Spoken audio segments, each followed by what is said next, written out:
All right. Well, Mr. V, thank you so much for being on the podcast. Can you introduce yourself? Yeah, my name is George Vlahakis, and my kids call me Mr. V. I've been teaching for 15 years in the south suburbs of Chicago.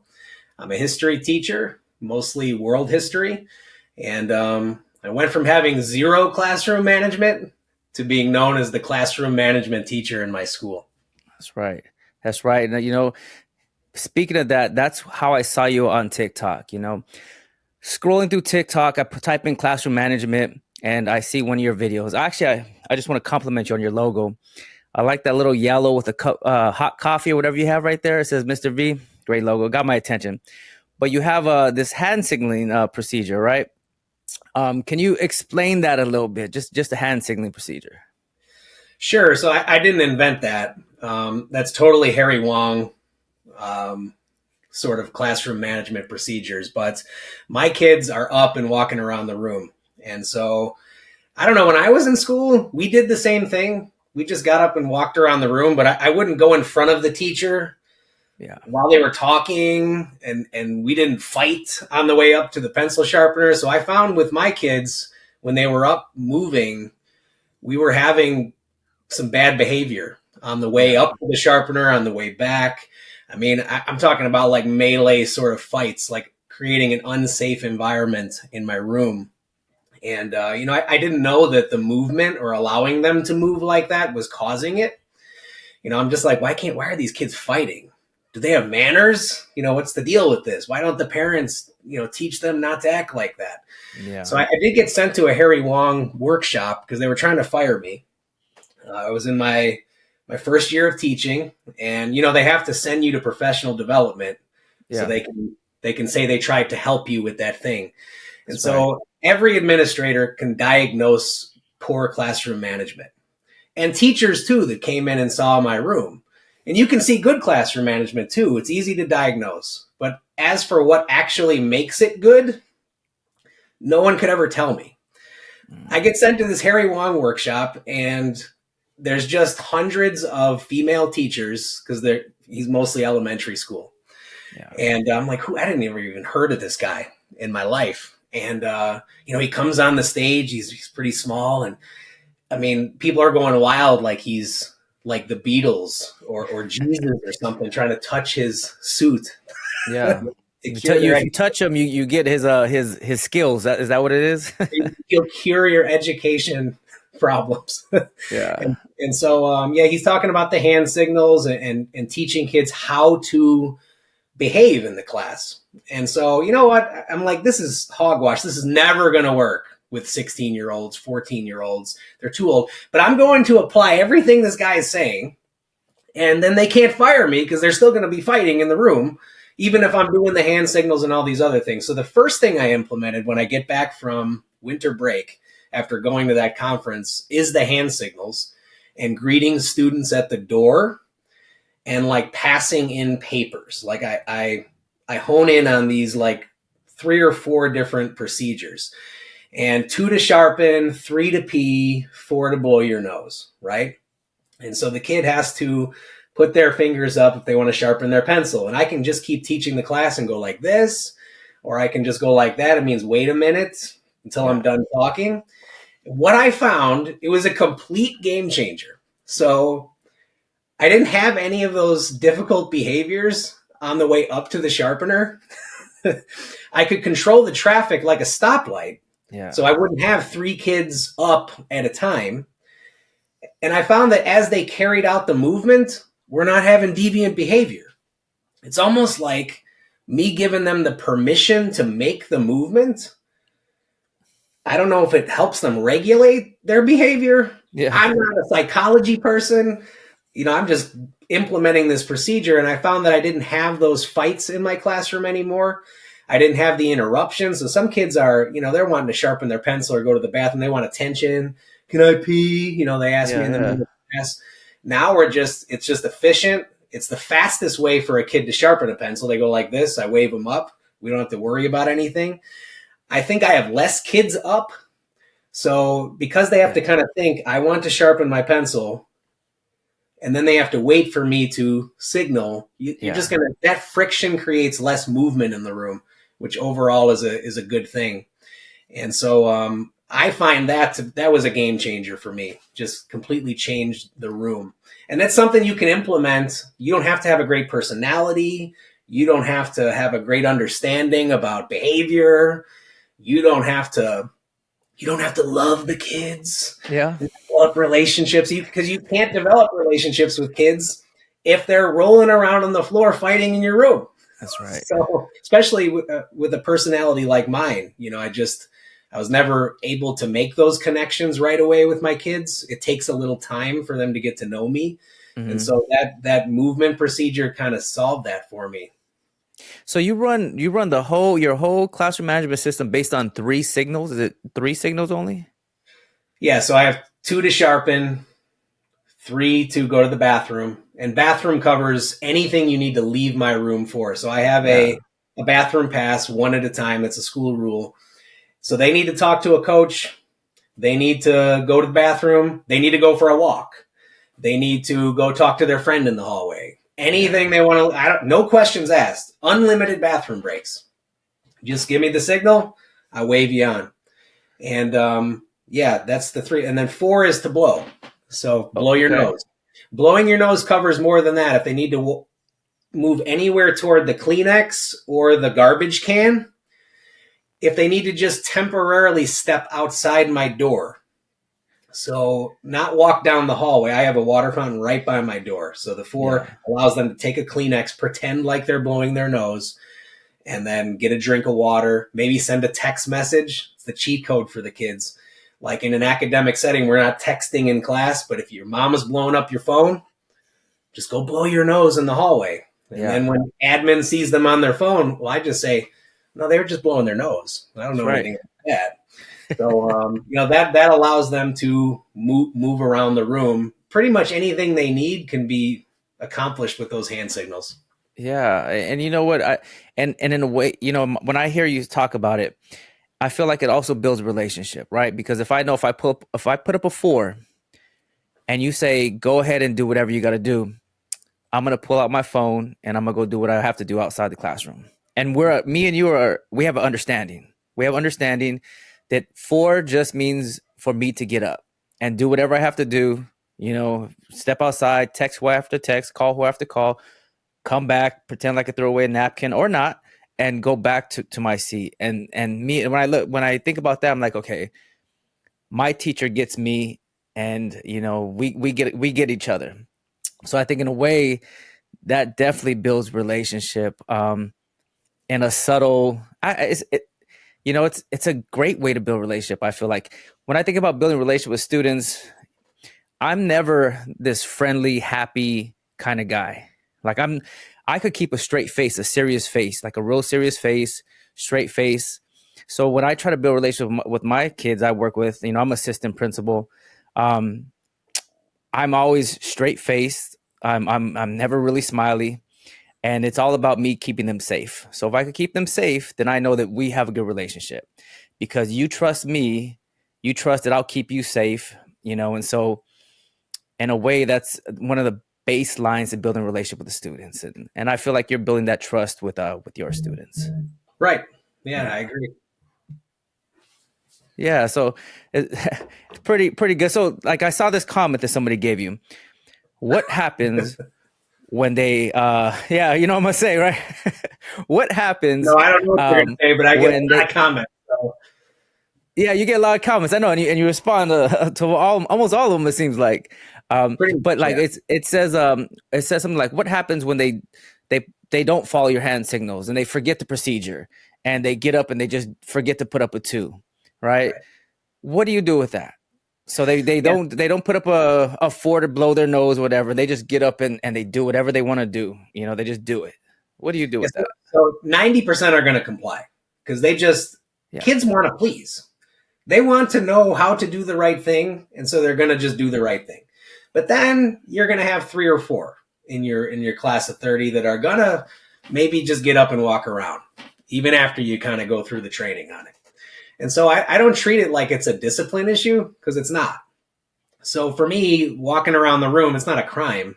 This is that's not right. fighting. This is not harassment. This is not a weapon. This is not Hmm. drugs. So we're not going to treat it like that. It's just, I would stop what I'm doing and I kind of almost look surprised, like, why are you up? Yeah. Whoa, what's going on? Yeah. You sharpening a pencil? Let's try it. Let's go. And Yeah. even the kids, they'll kind of, when they hear the chair scoot, you never want to look, like, because they know I didn't give the signal. Yeah. And so I catch it right away. I do stop what I'm doing, not in a bad way to embarrass anybody, but just that's not what we do in here. Like, that's odd. Kind of like if you were at the line, I don't know, in the movie theater for popcorn, and you just stepped in front of somebody. Mm-hmm. You just went to the front of the line. You're not going to get arrested for that. There's no discipline, but people will look at you like you're funny. It's just not what we do here at the movie theater. We don't cut people in line. We don't get up and walk around the room. We use a hand. You can get up as many times as you want to do whatever you want. You just have to signal. So that's what I kind of help them to see. And then the friction of that conversation, they just give up and they comply because it's easier. It's easier to do the right thing than it is to do the wrong thing. And I think when I first started teaching, it was way easier to do the wrong thing. It was hard to do the right thing in the room. Yeah. And so kind of structuring things like that, I think allows the kid to, I don't know, feel like they belong, like they know how to act, they know how to please, and they can still get what they want. It's not like I'm depriving them of anything. Yeah, my brother, he's a teacher as well, and he told me, he says, I only have one rule. I have one rule in my whole classroom is if you have to get out of your seat, you just have to raise your hand and ask me. That's all you have to do. Just raise your hand and you say, his name is Mr. V. Mr. V, I have to go, whatever. All right, go ahead. And they just have to raise their hand. So they're in their seats. They have to stay in their seats. And if they want to get up, they just raise their hand and ask. I was like, that's all you do? I mean, that's class. He's like, yeah, my rule is you stay in your seat. And if you have to get up, you raise your hand and you ask. And he goes, just by them asking, right? Just by them asking, it gives me this false power, like this power where, it's, yes, you could go up. Go ahead and get up. They think that I'm in control. Like I'm in power, and I give them the approval to get up. He goes, but it works. And I was like, man, that's impressive. And it sounds exactly like what you're doing, except for you have four of them, 4 signals. So, and when you're being observed, that's I'm sorry, go ahead. Go ahead. No, go ahead. When you're being observed by admin, it looks magical. So I let it marinate. Yeah. That kid is, and I'll just teach. I wait for the admin to look up. Then I go, and I'm just still teaching. Or I'll even wave and be like this, and the kid will just kind of wait. And then I'm going like this, right? And then they're moving around the room, and it does look like you're in charge, because it is kind of a power thing. And people get me in the comments about this too. Well, you're on a power trip. You teachers are all on a power trip. I mean, I don't know about that. I think somebody has to be in charge. Mm-hmm. I'm the captain of the ship. I'm here to serve everyone as well. Yeah. But they have to respect me in order for this ship to sail, because I'm the captain of this ship. That's so, right. I mean, there has to be that power structure. No one's getting yelled at. No one's being embarrassed. It's just that when I want to move, I gotta give the signal. And this man has to kind of be the stoplight in the room. That's right. Create order. No stoplight is on a power trip, but the stoplight controls the intersection. So that's what I'm doing in the room. I supervise the lunch supervision. And, we all have certain places where they have to sit, like whatever, 6th grade sits here, 5th grade sits here, and they all sit, wherever they, in their area. And like you said, I'm the stoplight there. And so I'll walk around, I'll go back and forth, and they'll ask me, they'll go like, Mr. V, Mr. Vergara, could I go sit with the 4th grade student over there? And the answer is always yes. The answer is always yes, but you got to ask me, right? You can't just like get up and just go sit over there. You have to raise your hand. You have to say, Mr. Vergara, is it okay if I go sit with so-and-so over there? Yeah, go ahead. Thank you for asking. Go ahead and go over there. And that works like a charm, right? Because there's some sort of order, There's some sort of system. They raise their hand, they ask me, and it's always, it's for like 90% of the time. It's, yeah, go ahead, just behave yourself, clean up after yourself. We're good. But you got to ask me. And if I see you like sitting there without asking me, you have to go back to where you were, go back to your spot, raise your hand, go ahead and ask me again. Oh yeah, go ahead, you can go now. And it works like a charm. And I feel like it's the same line of what you're talking about with your hand signaling. It's the same idea, So I think that if educators get this, like if they understand that, that I think that it would solve a lot of their classroom management problems. Yeah. So Right. You know what I like about your situation's different because you're in a lunchroom, right? Or in the kind of the big area. we're outside in the cafeteria, Right. outdoor cafeteria area. Right. So mine, I like to I don't want to have conversations about any of it. I don't want Mr. V, can I go to the bathroom? I gotta pee. I gotta this. Just there are no conversations. I do not want to speak about any of this stuff. Like it just messes up the mojo of my classroom. Yeah, I am here to teach history. I do not want to talk about potty. Like there is nothing I do not want to talk about this. Like that's ever. right. And so use the hand signals. You can go wherever you want. Just, I do not want to talk about it because I found that kids will use that conversation as a way to avoid work. They'll use it as a way to gain power. They'll use it to get attention. That's That right. conversation about what they need to do when they get up. And so we're going to just have that conversation non-verbally. And I can continue to teach and this thing can continue sailing. I'm gonna have to rethink the cafeteria area. If they put up a two, that means is it okay for me to go sit with so and so without having a conversation? That might work. That will work. Maybe I you might like have to having those implement that. conversations though. I do like the Yeah, conversations. right. I do like the conversations. I can Yeah. tell you. Yeah. Um, I don't like it. I don't want to be talking about it. so let's say in the classroom, right? You're doing your thing and this hand signaling is not working, and you try to redirect a student, it's not happening. When do you ever hand off anything to admin? Do you ever hand off anything to admin at all? Yeah. So when I first started teaching, the admin were like, you got to use us. You got to utilize us. We need you. Write the referral. Write the referral. Send them out. Send them into my office. Send them. Kick them out. Slaughter a sheep. That's what they would tell me. Slaughter. Just pick one and send them out. And I did a little bit of that, and I wrote like 50 referrals in my first semester. 50 referrals. Oh yeah, you got to utilize us. Send them out, and then that stuff starts getting used against you because it's data for them. They don't know what they're doing. I love my admin now, but they don't know what they're doing, but they can count the number of referrals I've written, so that can go into the evaluation. Right? Yeah. They can diagnose this problem. They got some data on it. So I'm like, I'm not going to give them ammunition to get rid of me. This is not what we're going to do. So, after implementing the procedures, I didn't really have to send anybody out.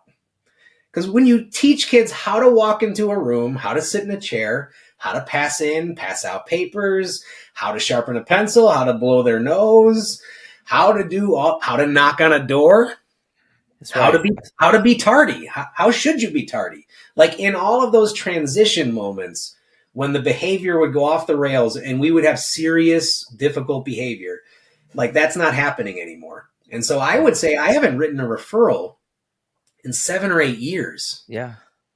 I'm serious. I believe it. I've written a referral for things I've seen in the hallway, where like deans are controlling things. I see a fight in the cafeteria, I have to write that up. But I haven't written a referral in my room in 7 or 8 years. Yeah, that's good. I'm not turning over like my destiny to somebody sitting in an office who has no clue about how to be the captain of this ship. I want to be in control of my own destiny. Yes. And so, like somebody who either didn't like teaching or was a failed teacher or a burned out teacher, this person's going to help me? No. Now I know you have a calling, Mr. V. Yeah. You have a calling. I have not met many like you. Okay. And that's okay because burned out teachers, bad teachers, coaches, they need somewhere to go. Yeah. Well, the dean's office is where they head to, or, but I'm not going to leave my future, my paycheck. I have a family. Like, Hmm. I have a kid, I have a dog, I have a car payment. Yep. I'm not leaving that in the hands of someone else. So, yeah, I'm never sending a kid out to an administrator unless it's a criminal thing. So, Yes. drugs, fight, Hmm. harassment, Hmm. like serious things that are like police matters. That's right. That's when I send it out to them because that's above me. That's right. That's probably the only reason why you should send somebody out. Drugs, weapons, guns, harassment, any type of harassment. That's you're sending those students out because that's above your pay grade. Right. And but anything else, I feel like you keep it and you figure a way to handle it. And let's go back to power. When I taught for 18 years. I taught for 18 years as a classroom teacher, first grade all the way up to eighth grade. And I never wanted to hand off any discipline problem to anybody else. No, I'm going to deal with it. I'm going to deal with every single one of those discipline problems, and I'm going to keep the power, and I'm not giving that power away to anybody else. And I'm just going to continue to be, and this might sound weird, but I'm going to continue to be the most powerfulest person in this school, in this room, in this building, in this school. There is not going to be anybody more powerful than me when it comes to discipline. It's going to be me. And I would have like the deans come and drop off students in my classroom and be like, hey, Mr. V, is it okay if I just leave a student in your classroom for a whole period? He needs somewhere to go.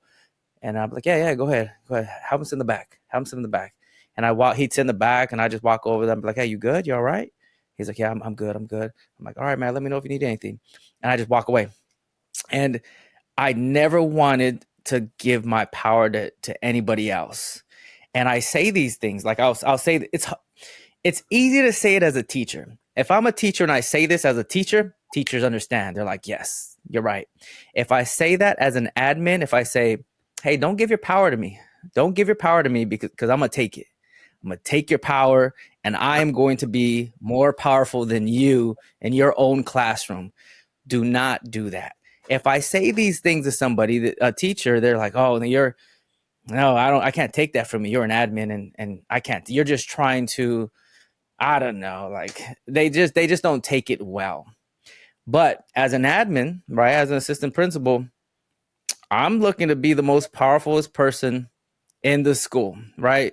And there's only one person more powerful than me in the school, which is the principal. And I don't like giving anything to her. Like if there's a situation and it's brought to me, I'm handling it. I'm gonna take it and I'm gonna handle it. And if it's a matter where it involves child abuse, or if it involves something that's okay, we have to call operations on this one. This is something that is above our pay grade. Then I'm gonna be like, hey, here you go. Me and you have to work together on this one because this one's a hard one. So, yeah, that's my take on power, like you were talking about. So, I mean, I would be happy to hand over the power if it worked. So it doesn't. for me, I'm about getting the job done. So it doesn't work. So if It it doesn't. worked, I would be down for doing it. And maybe in Yeah. 1955 that worked. Just Yes. send them out. Goodbye. You meet they're scared of the principal. They're not scared of the principal. They're not scared of the Nope. dean. So Nope. I always tell the kids, this is my kingdom. The door, this and the classroom, this is my kingdom. The empire's out there, and the Yeah. empire is crumbling. But in my kingdom, we have order. We know how That's to right. walk into a room. We sit in a chair. This is the way we do things here.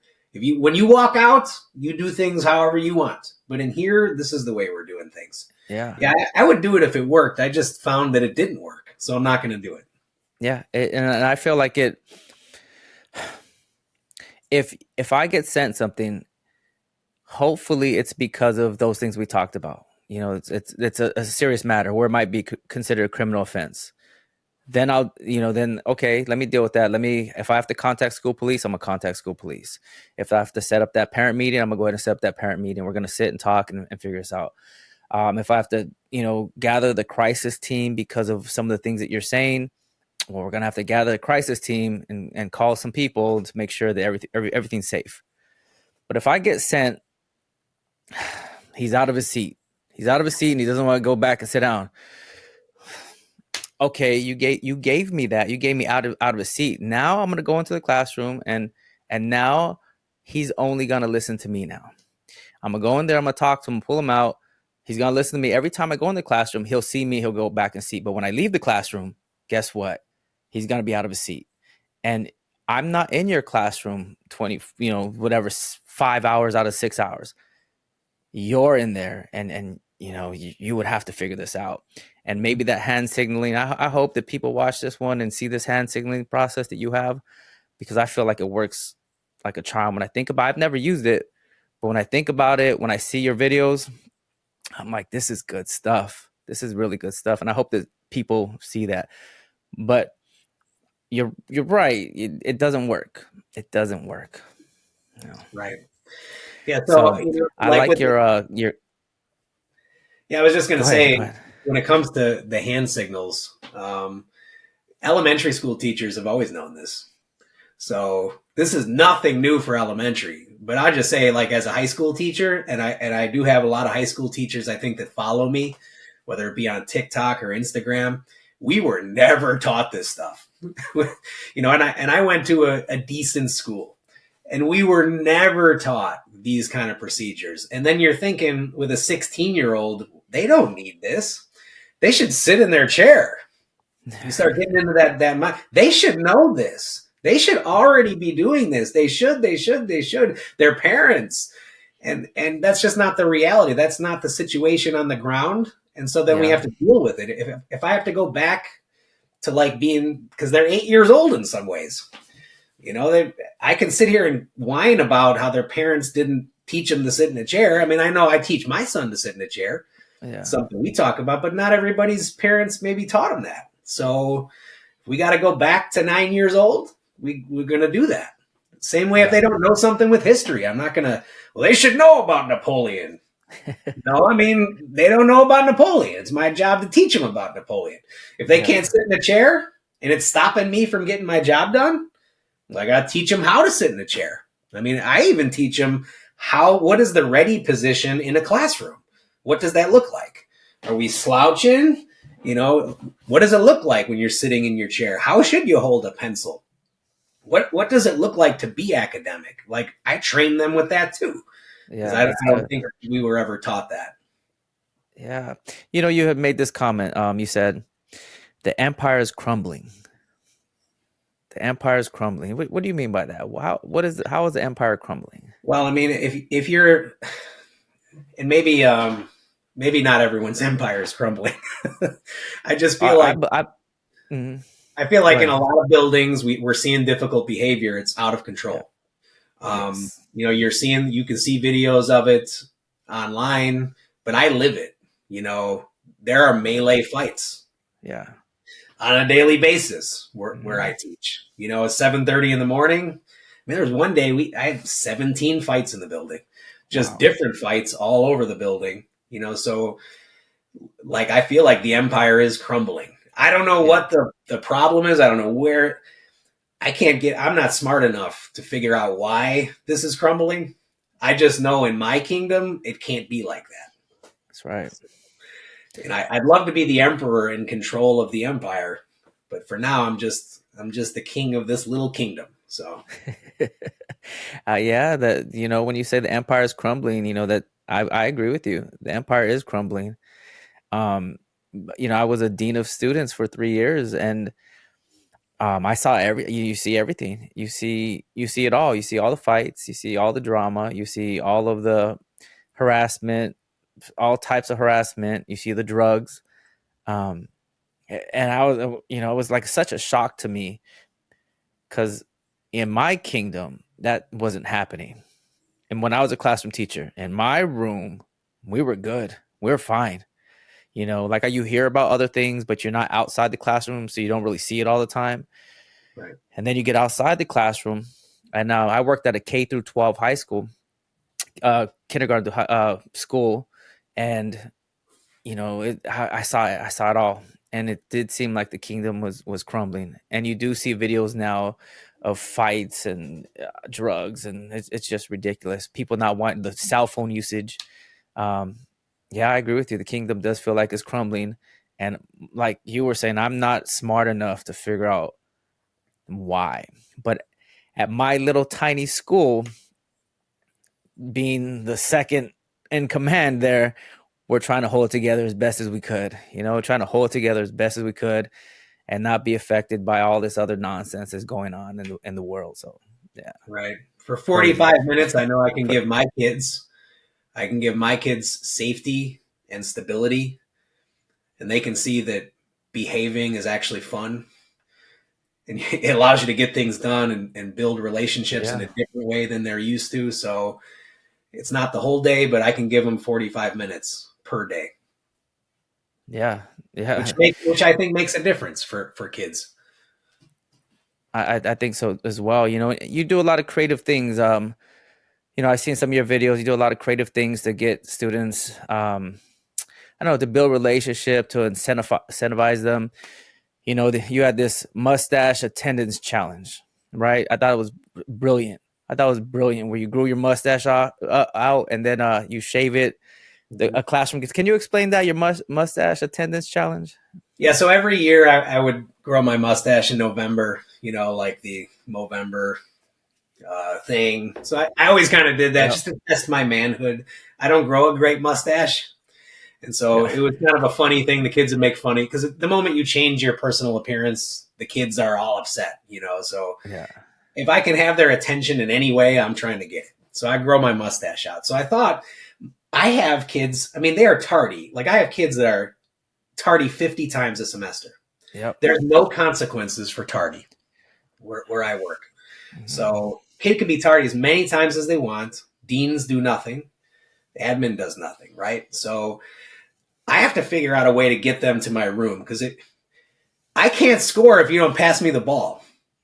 You get the kid to my room, I'm gonna score.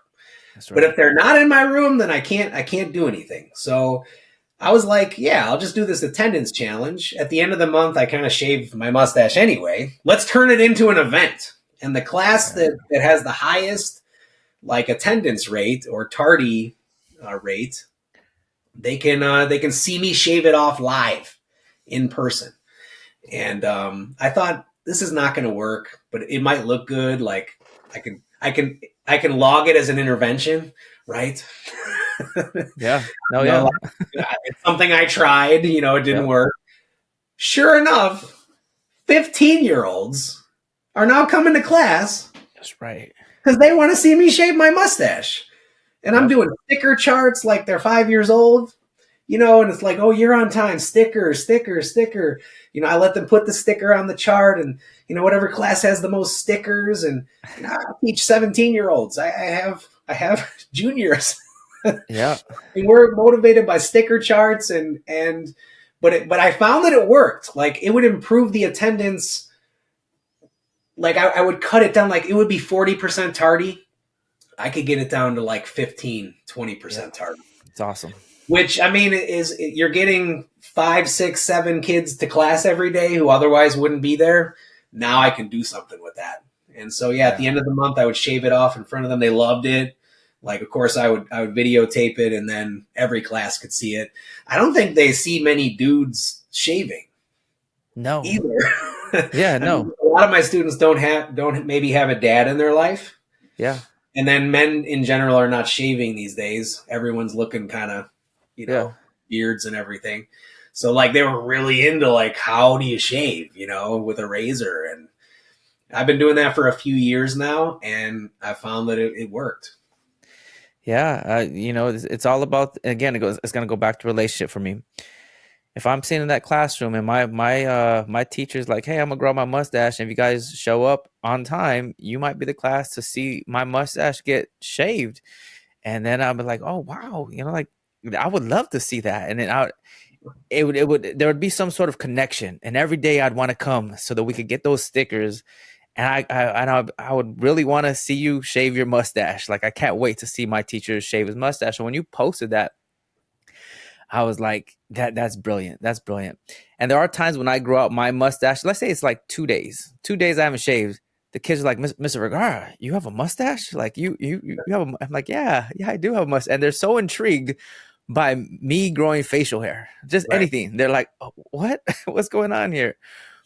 But that's awesome to hear that that worked.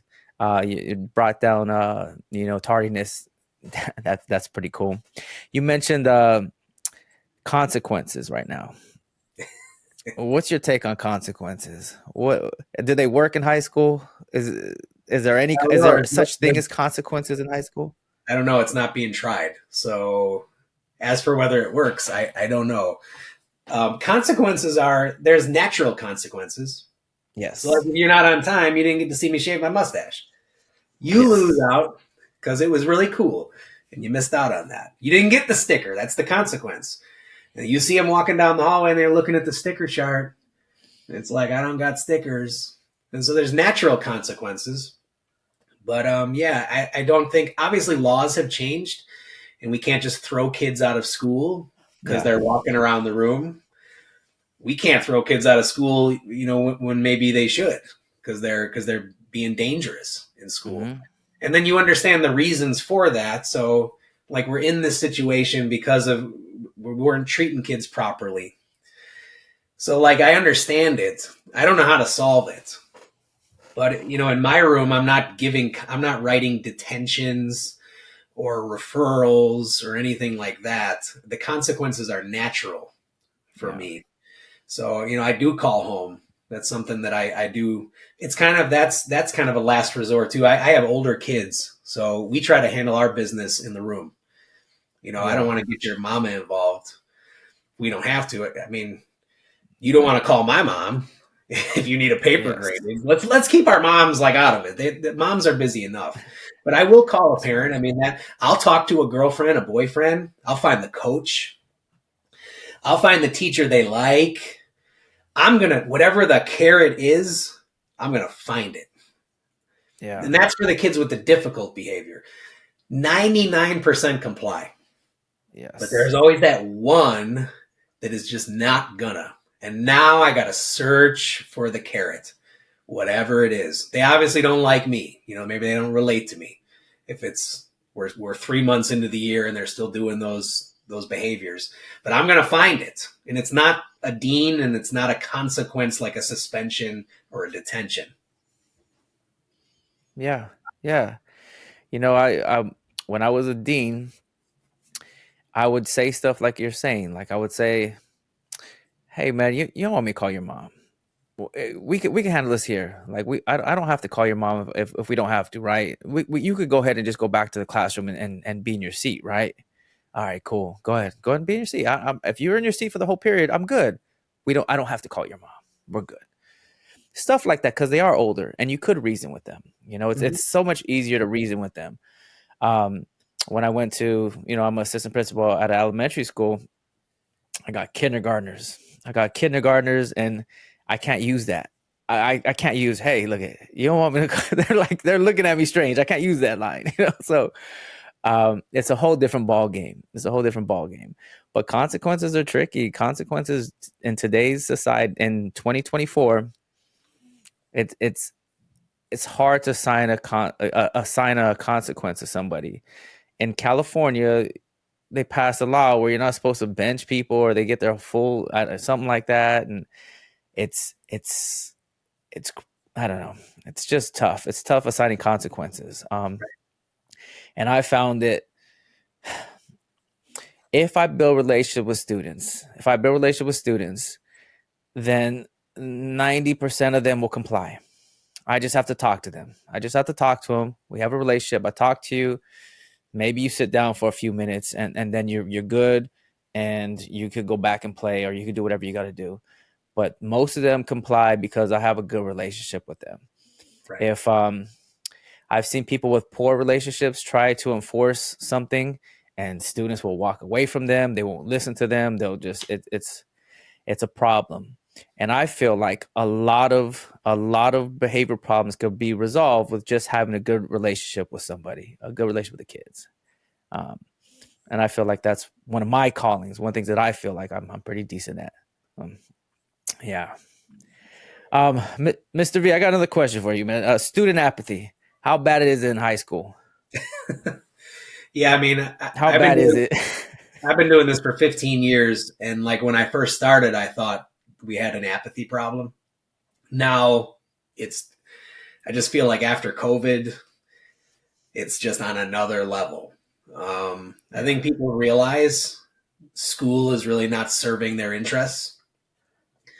It's maybe not helping them get to where they want to go. They don't see it as the solution to their problems, and just the apathy is there. I think apathy just in general, not even about school, but about life. Yeah.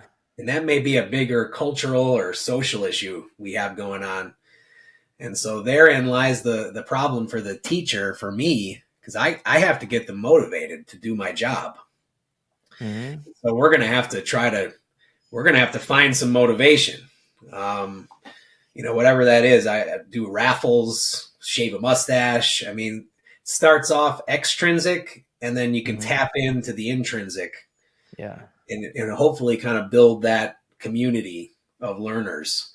But it's more difficult now than it was 15 years ago. And it was difficult Yes. 15 years ago. So I guess what I'm hearing is the way you combat it is by extrinsic rewards out the gate. I see Yeah. you like I see those raffles. I see those raffles that you do. I see the hot Cheetos Mhm. giving passed out. But it's amazing how one bag of hot Cheetos and a winner at the end of the classroom could get students to comply. Uh, It's not about that.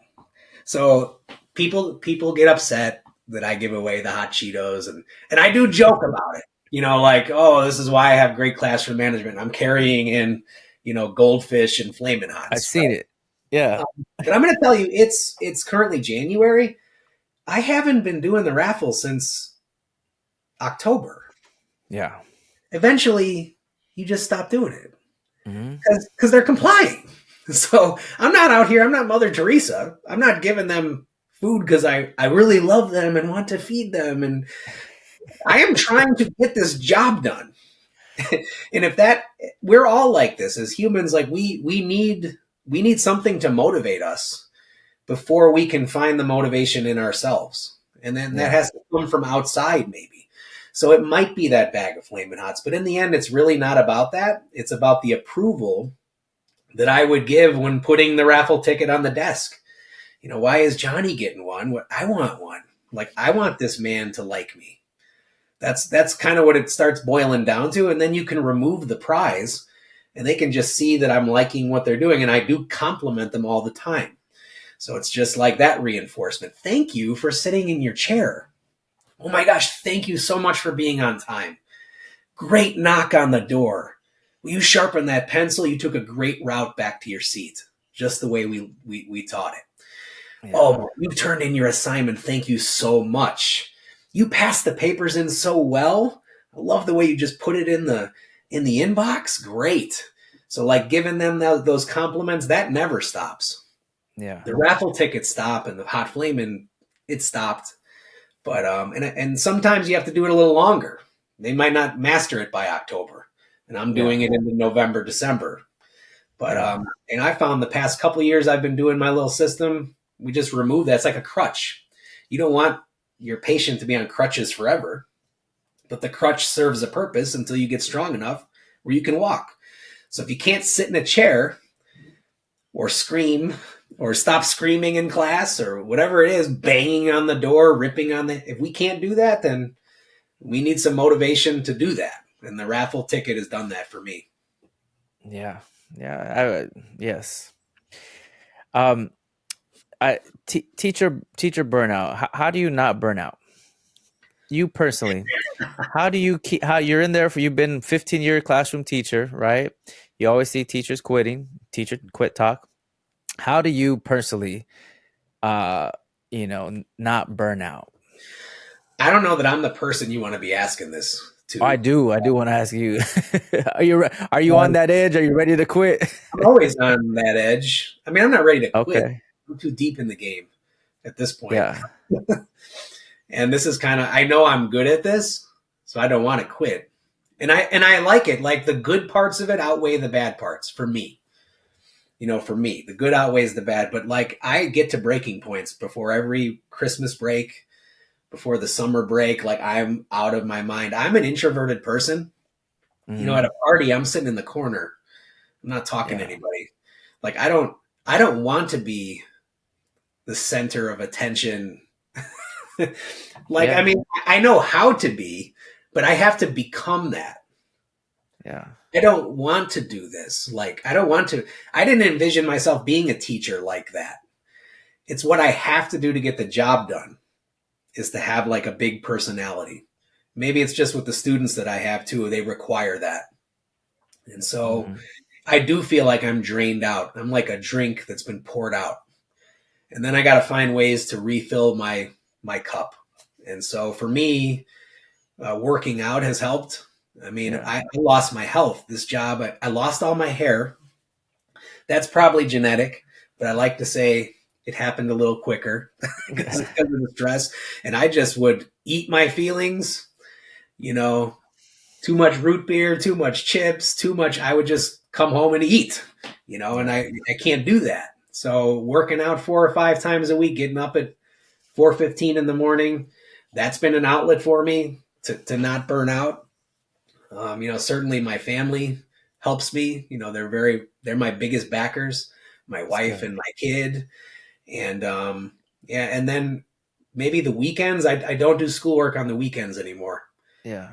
For me, that was just something I'm not doing schoolwork on the weekends. So Saturday, Sunday, and I'm at a point now where I can do that because I've been doing this for a number of years. I can come up with my lesson plan driving to work Monday morning. Yeah. I couldn't do that when I was just out of college. So, I mean, maybe those things have helped me not to burn out, but I'm probably the wrong person you want to be asking that question to. That's the one of the realest answers I've got. I've done 5, 6 podcasts, and you've given the most honest, realist answer out of everybody everybody I've interviewed.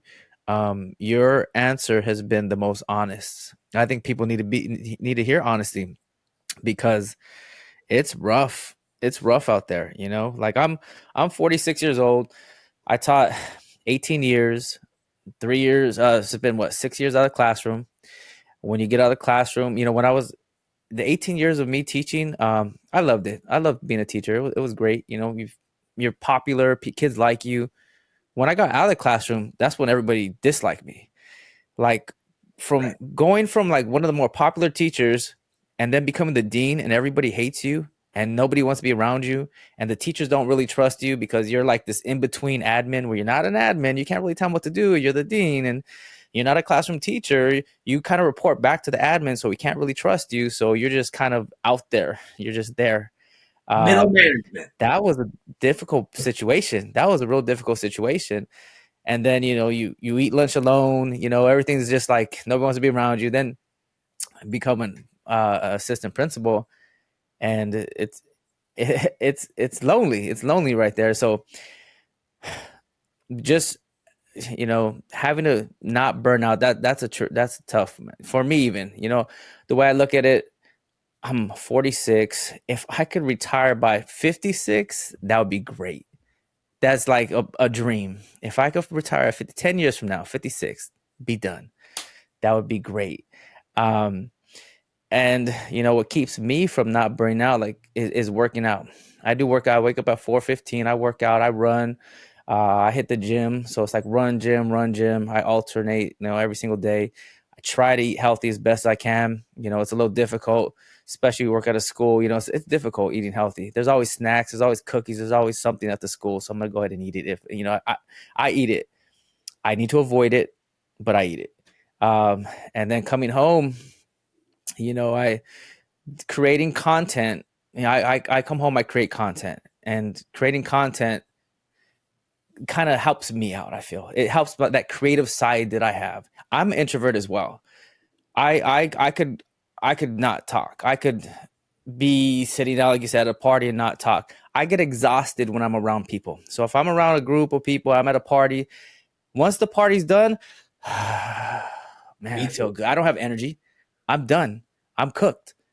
So um, and that's helped me out. Just this outlet, this social media journey. I've been doing it for a year. It's been about a year. Has helped me. Um, it's helped me with my creative side that I feel like I need to express. You know, and that's kind of how I guess still in the game, still in the game. So yeah, I just want to ask you about how long you been doing TikTok or social media. How long has it been Um, for you? it was before COVID, so I want to say the December before COVID. We, Okay. we kind of had a superintendent that was like, we got a lot of bad press, like in our community. Like it was known as a failing school. It's a horrible school. There's fights. They're all on social media, right? And so the narrative is out there. The papers are against us. And so we had a superintendent. We still have him. He said, "Why aren't you on social media posting the things you're doing in the classroom?" So I started on Twitter because that's where the teachers are all at. But no one likes each other's stuff, and they just spy on you on there. And it's like a bunch of Yeah. 55-year-olds. Nothing against 55-year-olds. They're wonderful. Just and I would post on there. I still do. So follow me on Twitter, MRV_history. That's right. And so I started with that, and then I noticed my kids are all in class. I taught AP World History, and they're just like this. And I'm like, what? Like, what is going on?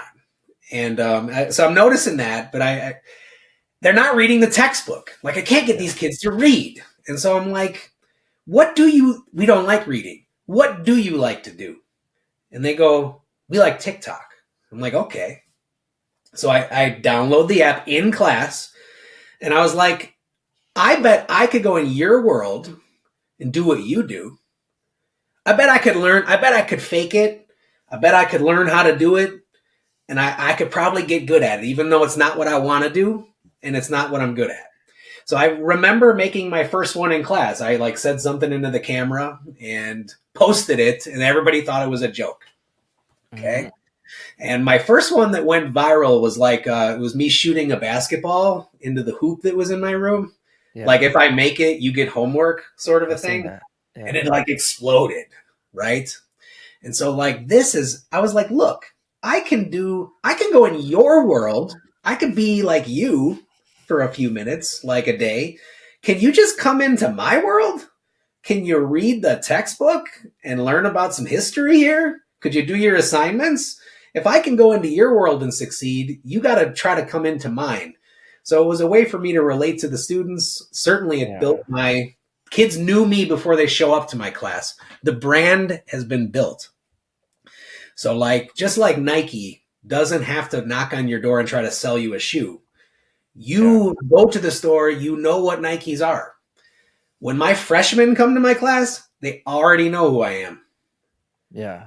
I don't have to sell them the shoe. They want to buy Nikes when they show up. That's good.